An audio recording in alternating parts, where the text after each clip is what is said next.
La historia de Charles Finney comienza en un lugar donde la mayoría de los avivamientos no lo hacen. Una mente fría, lógica y legalista. En el siglo XIX, mientras la iglesia se había hundido en una formalidad seca, Finney era el epítome del hombre moderno, un abogado prometedor que confiaba únicamente en su razón. La fe no era más que un concepto distante, algo que su intelecto rechazaba. Él se sentía seguro en sus argumentos y su lógica era su único Dios. Sin embargo, el Espíritu Santo comenzó a asediar su alma. Un vacío, una sed inexplicable inquietó al abogado. Finney, incapaz de ignorar la resonancia de una verdad que no podía refutar con sus leyes, tomó una decisión crucial.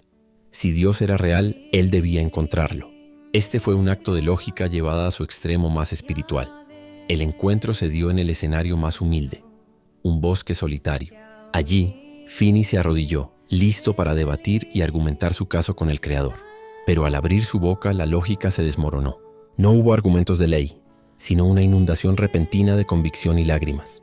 El cielo, al ver al intelecto más terrenal rendirse, se abrió. El propio Finney describió este evento no con términos teológicos, sino con una sensación física y espiritual que lo transformó para siempre. Fue como si olas de amor líquido atravesaran mi cuerpo.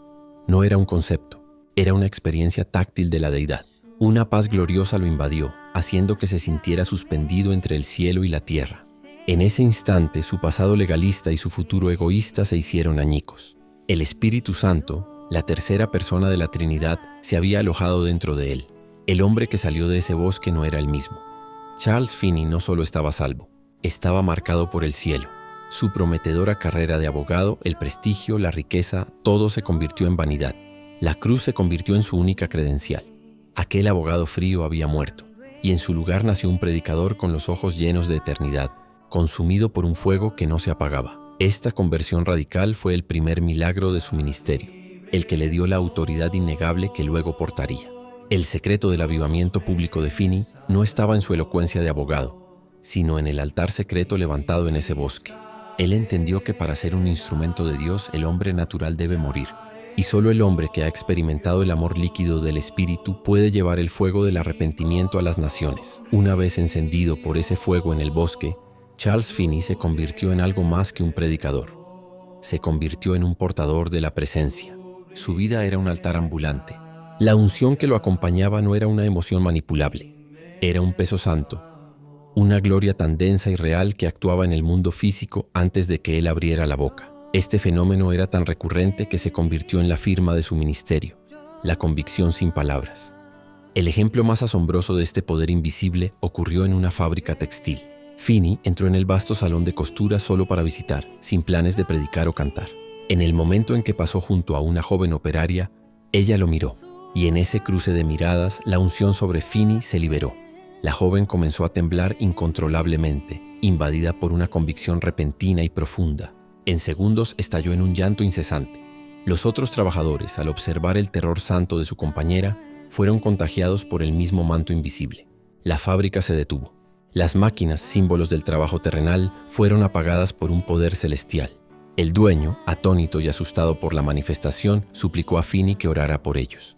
Y allí, entre hilos y telares, decenas de personas se rindieron a Cristo. No se necesitó sermón, himno o llamado al altar.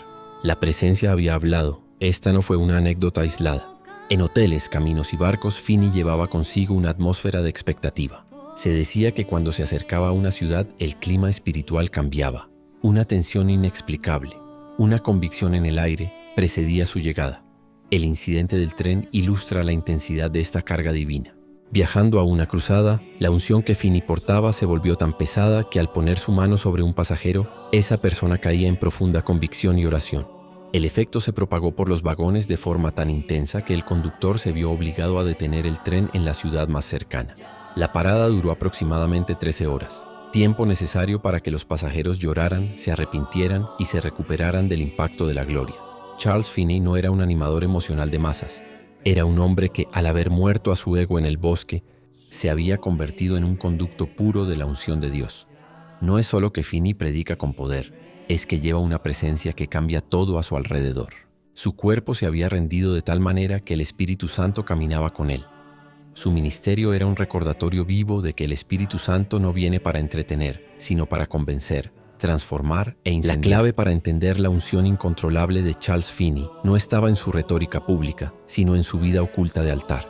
Él comprendió una ley espiritual fundamental. Nadie puede cargar gloria pública sin una vida oculta con Dios. La fuente de su poder no era la elocuencia de su pasado como abogado, sino el riego constante de su fe a través de la oración, el ayuno y las lágrimas. Finney abordaba la oración con la responsabilidad de un estratega militar. No oraba por inspiración casual. Oraba con la convicción de que los cielos solo se mueven donde hay un altar perseverante levantado.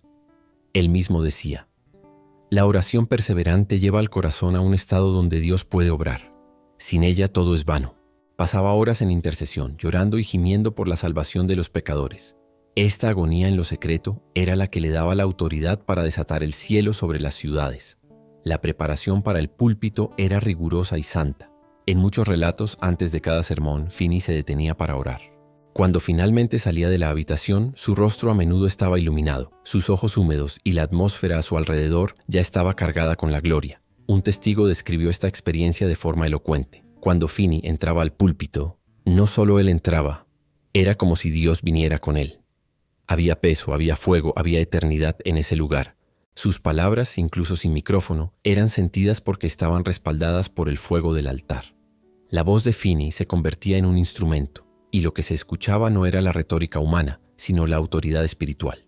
El mismo Finney narró un momento en que al orar por la salvación de una ciudad fue tomado por una profunda angustia, sintiendo como si el Espíritu de Dios estuviera llorando dentro de él. Esta experiencia mística de cosufrimiento con el Espíritu no era algo que pudiera fingirse, era el costo real de la unción.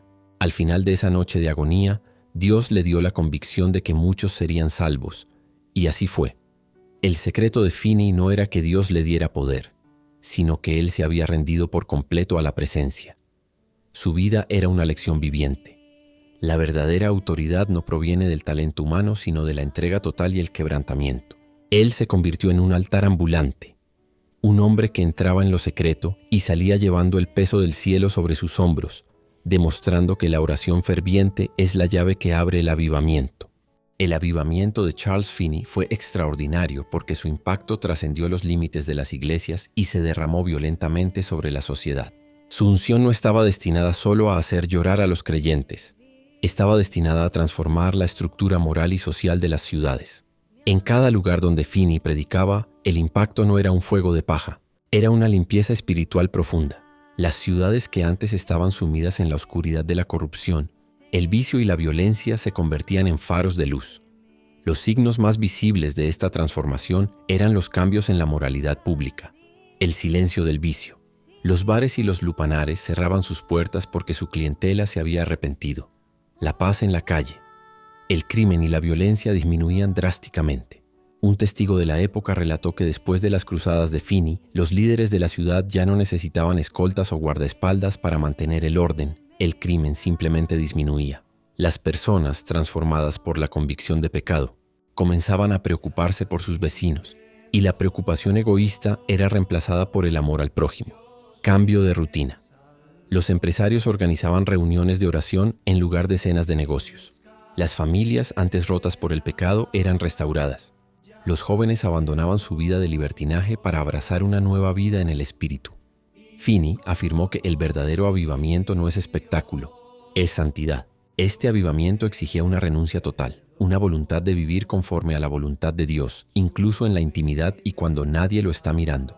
El poder de Finney se manifestaba porque él predicaba una santidad sin concesiones. No temía señalar el pecado con el dedo, confrontando la tibieza y el evangelio cómodo que la gente prefería. Esta transformación social era la prueba de que la unción que Finney portaba era genuina y de largo alcance. No se trataba de una emoción pasajera, sino de un poder que reescribía las historias de vida y las normas de convivencia.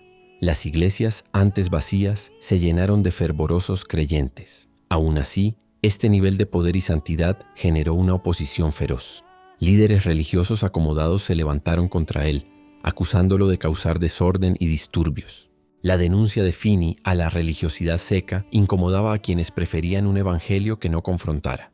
Pero Finney se mantuvo firme, entendiendo que todo avivamiento verdadero debe enfrentar la oposición. Él sabía que así como el oro es purificado por el fuego, el avivamiento es refinado a través de las pruebas. El objetivo no era la popularidad, sino la transformación total, y eso siempre implica conflicto con el statu quo.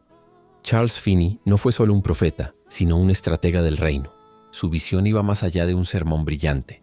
Él entendió que para que el avivamiento se anclara, las personas debían ser movidas a tomar una decisión física y tangible.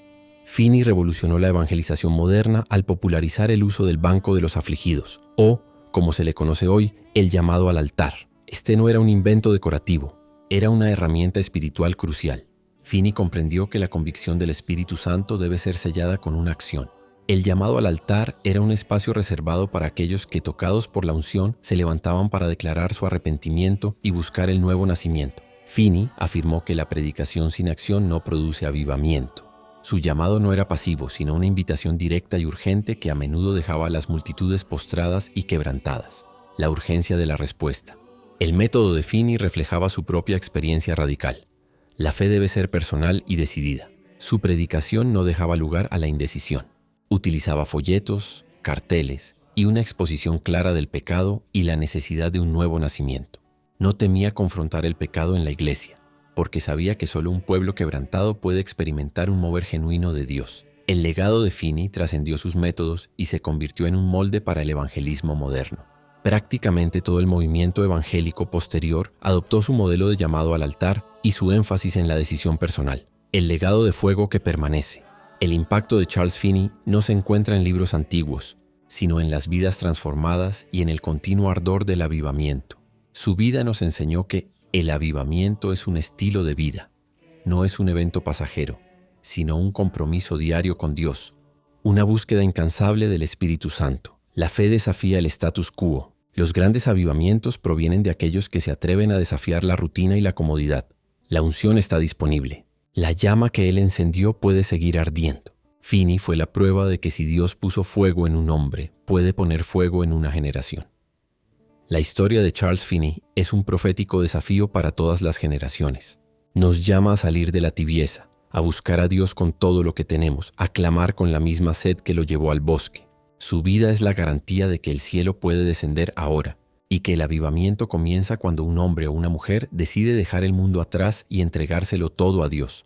Que la unción que lo cubrió toque ahora la audiencia y que el fuego de Finney se convierta en el fuego de una nueva generación.